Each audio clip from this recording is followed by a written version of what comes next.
Hey, yo, good day everyone. Ako po si Skyrep and welcome to another video dito sa Man Cannot Ride. Naniniwala ako na kapag wala sa ayos yung setup ng suspension, fork at saka yung shock, walang mararating ang ride natin. Naniniwala ako na ito yung pinaka mahalagang parte ng motor, yung suspension. Kasi dito nakadepende ang grip, dito nakadepende yung handling, dito nakadepende yung performance, dito nakadepende yung safety natin sa pag-ride.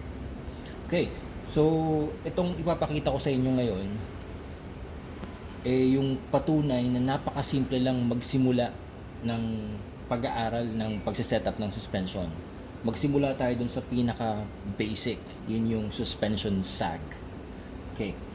Yung sag, yun yung bagsak ng motor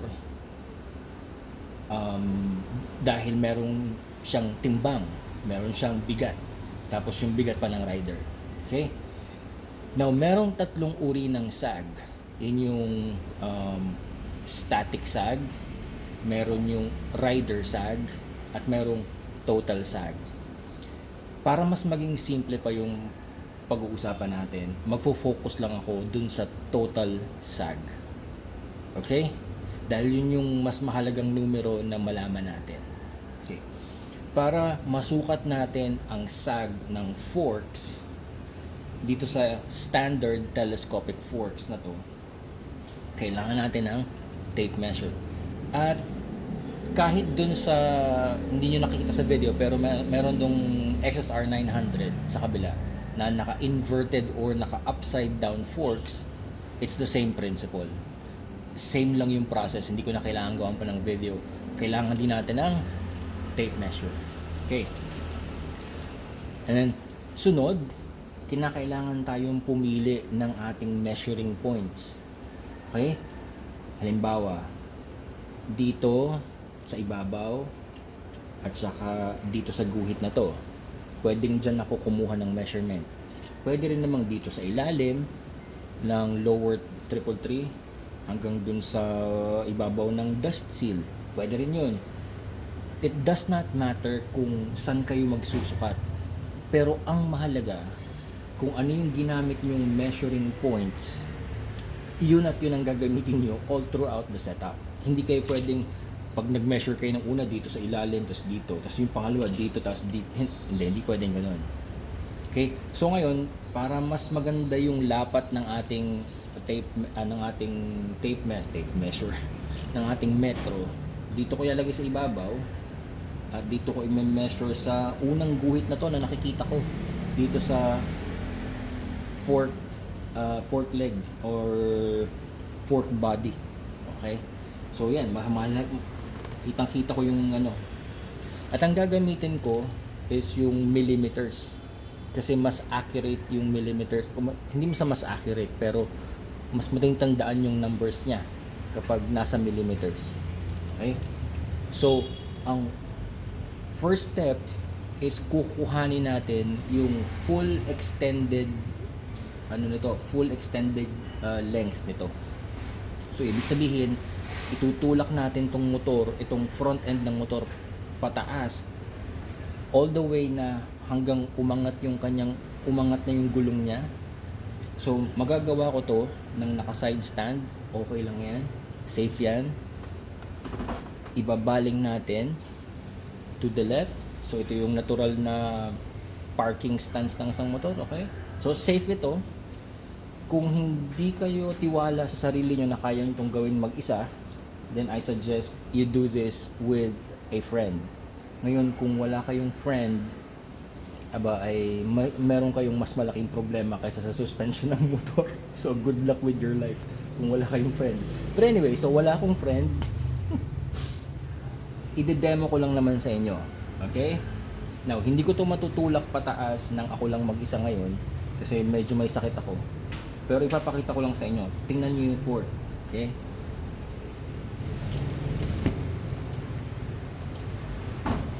Yan o. Nag-extend siya. Kita niyo yung, meron akong marker dito.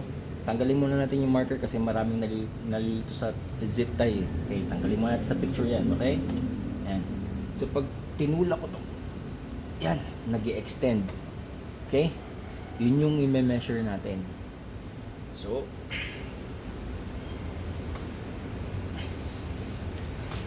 ay, medyo wala akong lakas. Extended na siya. As in, binibig ko yung todo ko. Extended na siya. At siya ay nasa 100.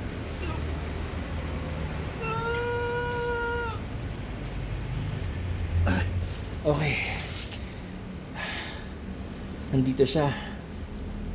Ayan, 189. For good measure, isa pa. Teka, wala akong lakas.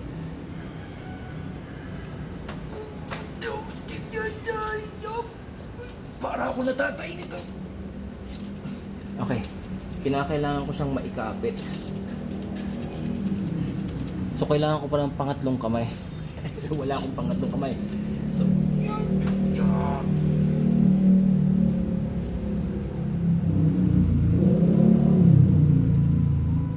okay.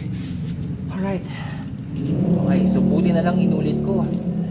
Kasi nakita ko, hindi pala siya 189, siya ay 1... At buti na lang nakasalamin ako.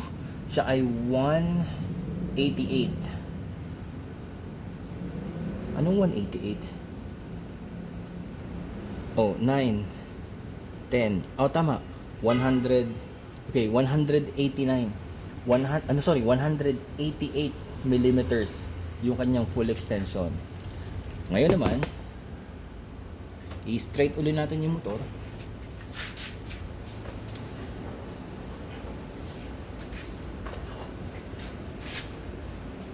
Iko-compress lang natin.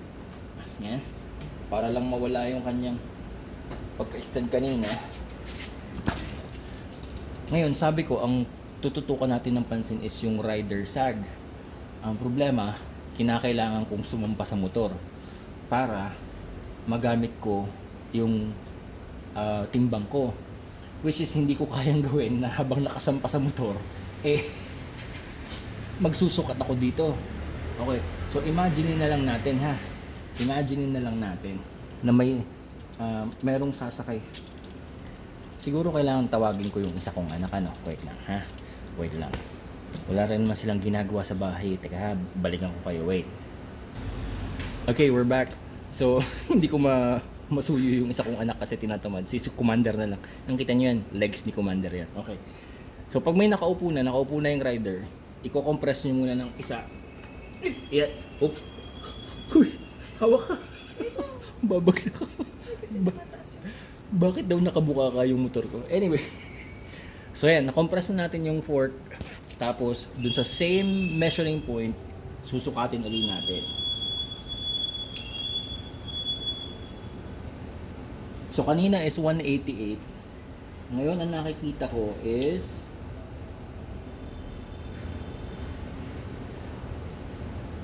okay, 162. O, tandaan natin yung mga number na yan. Wait lang, papapasukin ko na si Commander. Okay, so ang nakuha natin is yung full extended ng motor ng forks ay 188.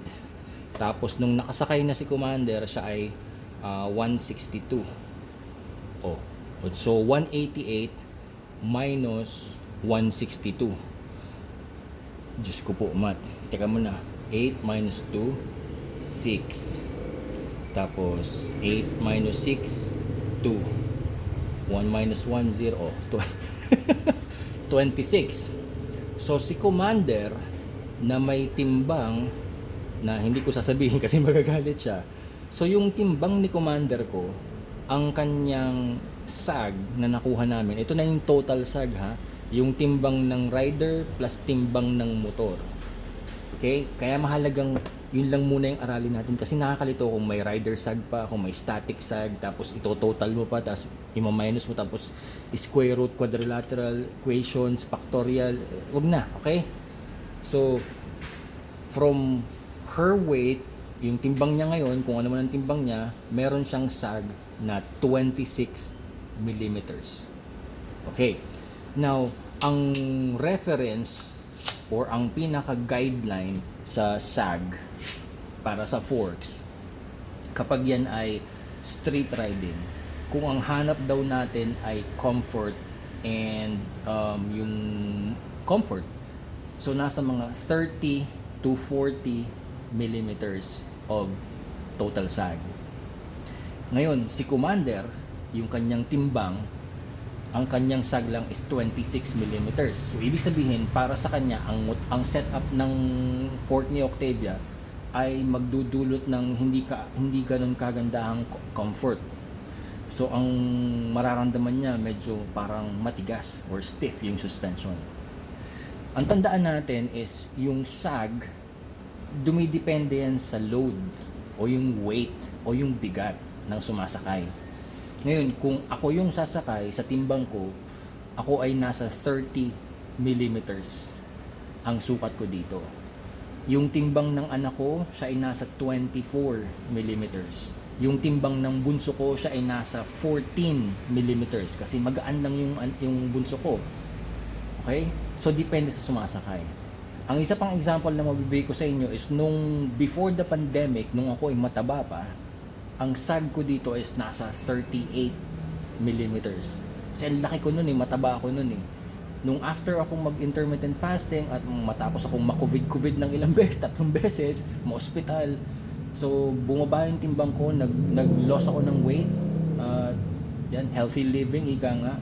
So, yung sag ngayon ng motor ko para sa timbang ko ay 30 millimeters. So, pasok na pasok ako dun sa comfort zone, ika nga, 30 to 40 millimeters. Ngayon, yung sa mga setup ng, let's say, pang track day o pang competitive riding. So, yung kanilang sorry. Yung kanilang total sag, sineset nila minsan ng 28 millimeters, 27 millimeters. By the way, yung ganong kaliliit na diferensya, 27, 28, 30, 31, 32, akala nyo sobrang liit lang noon. Hindi, malaki ang effect noon. Malaki ang effect noon sa overall handling capabilities ng ating mga motor. Okay, so it's the same thing with the shock.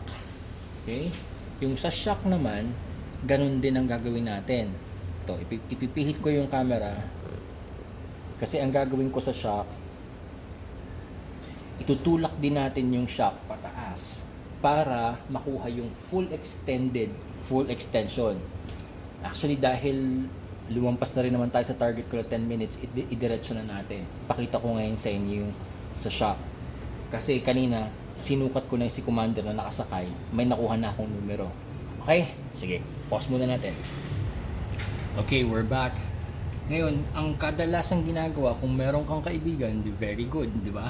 Pwede mong sabihan yung kaibigan mo na hilahin itong hulihan ng hulihang part ng motor. Iaangat niya paangat dun sa kabila. Bibiyabitin niya, bubuhatin niya yung motor na nakasuporta sa side stand. Medyo delikado yun, tsaka again, paano kung wala kang kaibigan, di ba? So meron kang mas malaking problema sa buhay mo.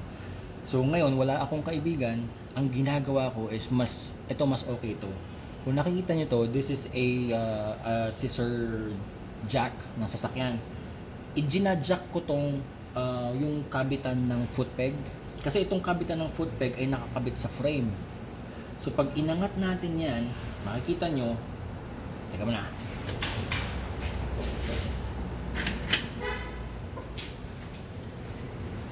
Okay, makikita nyo, aangat itong hulihan, pero lalawlaw, maiiwan yung swing arm. Yan o. Tapos, titigilan ko lang siya kapag naiikot ka na yung... Mas maganda dito, kung talagang hindi kayo kampante, lagyan nyo muna ng kalso yung unahan. Or, ipreno nyo yung unahan. Kita nyo to? Yan.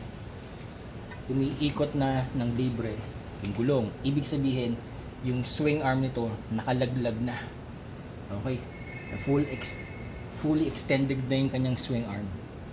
So ngayon, yung suspension natin sa likod, fully extended na. Susukatin na natin siya ngayon. Para masukat ito, ganito naman. Wait lang. Pipili rin kayo ng measuring markers. And the same thing with the front. kung ano yung measuring marker na pinagsimulan yung gamitin, yun ang gagamitin nyo all throughout the setup. It doesn't matter.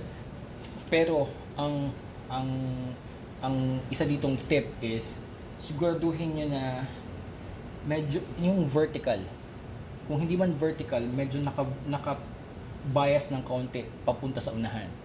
So vertical is okay.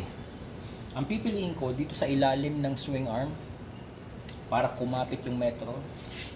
At dito sa side fairings, meron ako ditong marker na talaga na ginagamit kong pang dati pa nung kasi matagal na akong nag-aaral ng suspension tuning. So, yun ang gagamitin ko. Ang full extended niya.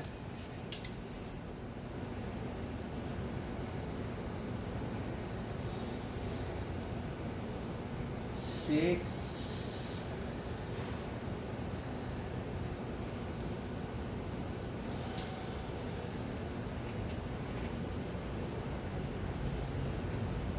612 o 613, wait lang.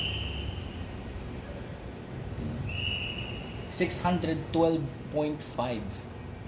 Okay, anyway, hindi naman talagang ganung ka-eksakto, pero sabihin na lang natin 613. Okay.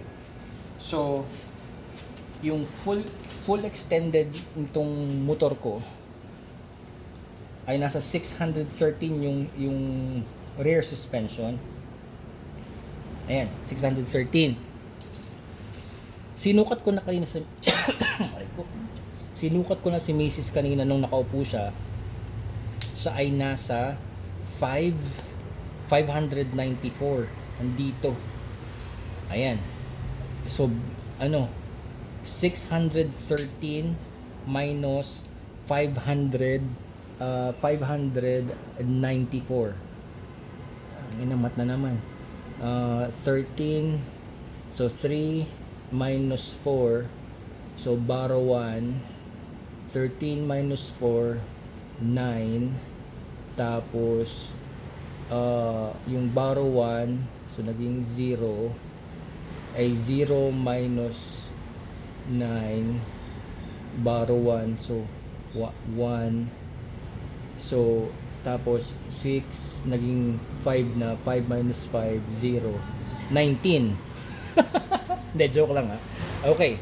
So, ngayon, alam ko na ang total sag ng rear suspension ni Octavia kapag nakasakay si Commander ay 19 millimeters.